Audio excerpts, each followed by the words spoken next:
اعلیٰ حضرت فاضل بریلوی کو اپنے نبی سے کتنا عشق تھا، کتنا پیار تھا، ہمیں آپ کی تصنیفات سے معلوم ہوتا ہے۔ یعنی آپ نے اپنے فتویٰ رضویہ میں لکھا ہے، آپ سے پوچھا اے امام احمد رضا خان فاضل بریلوی یہ بتائیے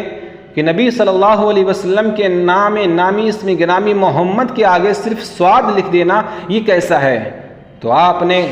جبکہ آپ سے پہلے جتنی بھی علماء گزرے ہیں ان کی جتنی بھی تصانیف ہیں اس میں جب بھی آپ نام نامی اسم گرامی نام محمد صلی اللہ علیہ وسلم جب پائیں گے اس کے آگے صاد لکھا ہوا ہوگا۔ تو آپ نے کہا کہ یہ ہمارے علماء ربانی جو ہیں انہوں نے جب نام نامی اسم گرامی لکھا ہے تو صرف صاد بنا دیا،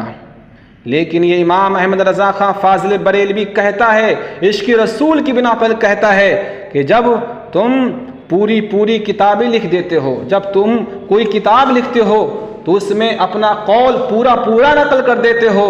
اور اس اپنے قول کو، اپنی رائے کو ثابت کرنے کے لیے بڑی کتابیں بھر دیتے ہو، لائبریری بھر دیتے ہو، لیکن جب میرے محبوب کا نام آتا ہے، جب میرے نبی کا نام آتا ہے تو تمہارے قلموں کی سیاہی جو ہے وہ خشک ہو جاتی ہے۔ لیکن یہ امام احمد رضا خان فاضل بریلوی کی ذات یہ کہتی ہے، جس نے بھی امام احمد رضا خان فاضل بریلوی کے محبوب یعنی نبی صلی اللہ علیہ وسلم کے نامی اسم گرامی جو محمد ہے اس کے آگے صاد بنا دیا، یوں سمجھ لو اس نے بہت بڑی کنجوسی کری ہے، یہاں تک کہ اس کا عمل جو ہے، یہ قول یا عمل جو ہے بہت بڑا مردود کہلایا جائے گا۔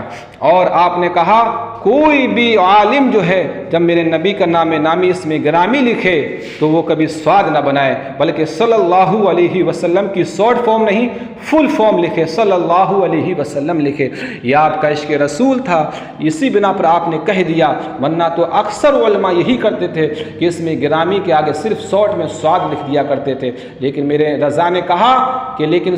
تم جب اپنی رائے کو قائم کرتے ہو تو اتنی بڑی کتابیں بھر دیتے ہو، لیکن میرے محبوب جناب محمد رسول اللہ صلی اللہ علیہ وسلم کا نام نامی اسم گرامی آتا ہے، تمہاری قلموں کی سیاہی خشک ہو جاتی ہے۔ یہ کنجوسی کرنا بند کر دو بلکہ پورا لکھو، صلی اللہ علیہ وسلم لکھ دو۔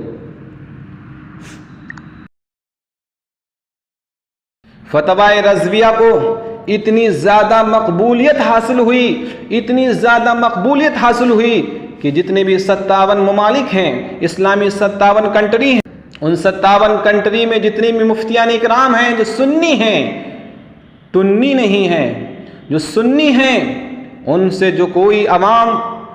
جب فتویٰ پوچھتی ہے، اے مفتی ہم سے فتویٰ چاہیے، ہمیں فتویٰ چاہیے، تو سب سے پہلے اگر کوئی مفتی فتویٰ دیکھتا ہے تو سب سے پہلے وہ فتویٰ رضویہ کو دیکھتا ہے۔ اگر کوئی مسئلہ فتویٰ رضویہ میں نہیں ملتا ہے اس کے بعد میں فتویٰ مستفویہ کو دیکھتا ہے، اور فتویٰ مستفویہ کے بعد میں جو فتویٰ دیکھا جاتا ہے وہ بہار شریعت میں مسئلہ دیکھا جاتا ہے۔ اگر بہار شریعت میں مل گیا یا فتویٰ رضویہ میں مل گیا تو ان کے لیے آخری سند ہو جاتی ہے۔ یعنی 1400 سالوں میں جتنے بھی علماء گزرے ہیں ان تمام علماء اہل سنت کے اقوال فتویٰ رضویہ میں موجود ہیں۔ یعنی فتویٰ رضویہ میں کسی عالم دین کا قول نقل ہو جانا یہ اس بات کی دلیل ہے کہ یہ عالم ربانی ہے، عالم حقانی ہے۔ اسی لیے فتویٰ رضویہ میں اعلیٰ حضرت نے اس کے قول کو لیا۔ اعلیٰ حضرت فاضل بریلوی کا جو فتوے ہیں، یعنی خصوصی طور پہ فتویٰ رضویہ کو اتنی مقبولیت ملی ہے، یعنی آپ کے زمانے سے پہلے 500 سال پہلے کے آپ فتاوی اٹھا کر کے دیکھ لیجئے، فتویٰ شامی کو اٹھا کر کے دیکھ لیجئے، دور مختار رد المختار کو اٹھا کر کے آپ دیکھ لیجئے، فتویٰ عزیزیہ کو اٹھا کر کے دیکھ لیجئے، 500 سال پہلے کے آپ فتاووں کو اٹھا کر کے دیکھ لیجئے، اور ان کے آپ کے جانے کے بعد جتنے بھی مفتیان اکرام گزرے ہیں ان کے فتاووں کو اٹھا کر کے دیکھ لیجئے، وہ چیز آپ کو کہیں نہیں ملے گی جو چیز آپ کو فتویٰ رضویہ میں ملے گی۔ اسی لیے بعض علماء نے لکھا ہے کہ یہ جو فتویٰ رضویہ ہے یہ پوری امت کے لیے ہمارے نبی کا معجزہ ہے۔ یعنی اللہ کے رسول نے ہم کو جو پوری امت کو جو دیا ہے وہ قرآن ایک معجزے کے طور پہ دیا ہے جو قیامت تک رہے گا، اور دوسرا معجزہ جو ہے اللہ کے رسول کا وہ یہ فتویٰ رضویہ ہے۔ یعنی فتویٰ رضویہ کی کچھ ایسی عبارات ہیں جن عبارات کو آج تک کوئی مفکر، کوئی بہت بڑا مفتی بہت بڑا مدقق ان کو حل ہی نہیں کر پایا. کیسے حل کر سکتا تھا؟ کیونکہ جو علوم اعلیٰ حضرت فاضل بریلوی کے پاس میں تھے وہ علوم آج تک کسی کے پاس میں نہیں ہیں. اللہ کے رسول صلی اللہ علیہ وسلم کی بارگاہ میں آپ نے 2 حج کیے. جب پہلا حج کیا آپ نے، اس وقت اللہ کے رسول کو آپ نے جو ہے بنا کسی پردے کے آپ نے اللہ کے رسول کی آپ نے زیارت فرمائی، اور اسی وقت آپ نے خانہ کعبہ میں ایسی تصنیف فرمائی وہ تصنیف عربیوں میں بہت زیادہ مقبول ہو گئی. یعنی آپ سے کسی نے یہ پوچھا، اے امام احمد رضا، تم نبی کے علم غیب کے بارے میں کیا کہتے ہو؟ تو آپ اس وقت اپنے ساتھ میں کوئی کتابچہ لے کر کے نہیں گئے تھے، کوئی لائبریری لے کر کے نہیں گئے تھے. آپ تو فقط اور فقط حج کرنے کے ارادے سے گئے تھے. لیکن اللہ پاک نے آپ کو ایسی قوت حافظہ عطا فرمائی تھی. آپ اپنے بڑے بیٹے حامد رضا خان کو لے کر کے گئے تھے. آپ سے جب علم غیب کے بارے میں سوال ہوا تو آپ نے کہا، بیٹا قلم اٹھاؤ، قلم لاؤ. بیٹے نے قلم اٹھایا. آپ نے 8 گھنٹے کے اندر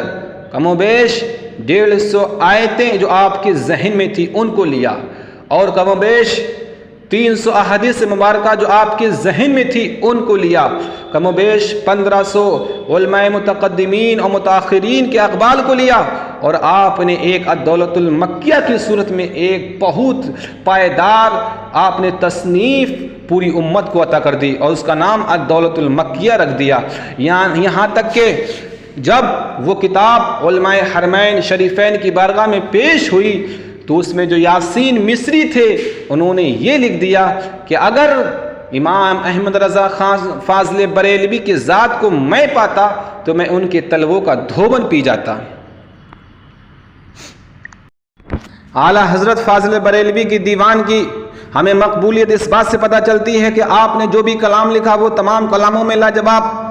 وہ کلام عوام میں مشہور ہو جاتا ہے، وہ تمام کلاموں میں فوقیت رکھتا ہے. یہاں تک کہ آپ نے اپنی دیوان میں جو سلام لکھا ہے، مصطفیٰ جان رحمت پہ لاکھوں سلام، اس سلام کو اتنی مقبولیت مل گئی کہ آپ انڈیا کے کسی گاؤں میں چلے جائیں اور آپ یا پھر کسی شہر میں چلے جائیں یا پھر کسی بڑی سے بڑی کنٹری میں چلے جائیں، اگر آپ کو کسی بستی میں کسی گاؤں میں مصطفیٰ جان رحمت کی صدائیں بلند ہوتی ہوئی نظر آئیں تو آپ کے دل میں یقینی طور پر یقینی طور پر بات آ جائے گی کہ یہاں پر جو مسجد سے آواز آ رہی ہے مصطفیٰ جان رحمت کی، یہ مسجد جو ہے یہ دیابنا کی نہیں ہے، یہ نجدیوں کی نہیں ہے، یہ رافضیوں کی نہیں ہے، بلکہ سنیوں کی یہ مسجد ہے. کیونکہ اس مسجد سے جو آواز آئی ہے مصطفیٰ جان رحمت پہ لاکھوں سلام آئی ہے، یعنی اس سلام کی بنا پر آپ اس مسجد پہ مہر سنیوں کی ضرور لگا دیں گے. مصطفیٰ جان رحمت یہ جو سلام ہے اس کی مقبولیت اتنی زیادہ مقبولیت ہے کہ جس شہر میں چلے جاؤ اس میں مصطفیٰ جان رحمت کی صدائیں بلند ہوتی ہوئی نظر آئیں گی، جس گاؤں میں چلے جاؤ اس میں مصطفیٰ جان رحمت کی صدائیں بلند ہوتی ہوئی نظر آئیں گی. یعنی انڈیا کے اندر جتنی بھی شعراء نے شاعری کی ہے اور سلام لکھا ہے اپنے نبی پر، اردو میں سب سے زیادہ پڑھے جانے والا جو سلام ہے وہ مصطفیٰ جان رحمت ہے. اور اس کی مقبولیت ہمیں اس بات سے بھی پتہ چلتی ہے، آپ کا جو بھی کلام ہے، جو سلام ہے، اس کا سلام کا جو بھی شعر ہے وہ لاجواب ہے. اسی لیے دیا بنانے، اسی لیے سہارنپور والوں نے اس پر اعتراض کرنا شروع کر دیا، اور یہاں کی جو سلاسل ہے جو اپنے آپ کو کہتے ہیں کہ ہم اہل بیت ہیں، ان کو لگا کہ یہ سلام بہت مقبول ہوتا ہوا جا رہا ہے، اسی لیے انہوں نے اپنی خانقاہوں پہ پابندی لگانا شروع کر دی. یہاں مصطفیٰ جان رحمت نہیں پڑھا جائے گا اجمیر شریف میں، یہاں پر جو ہے خانقاہ میں مکن پور شریف میں مصطفیٰ جان رحمت نہیں پڑھا جائے گا، اس لیے کہ اگر یہ پڑھا گیا تو پتہ چلا یہاں سنیت زندہ ہو جائے گی، اور ہم رافضی ہیں، ہم رافضیت کو زندہ کرنے والے ہیں، یہ سلام سنیت کو زندہ کرنے والا ہے، اس لیے ہم اس پہ پابندی لگاتے ہیں.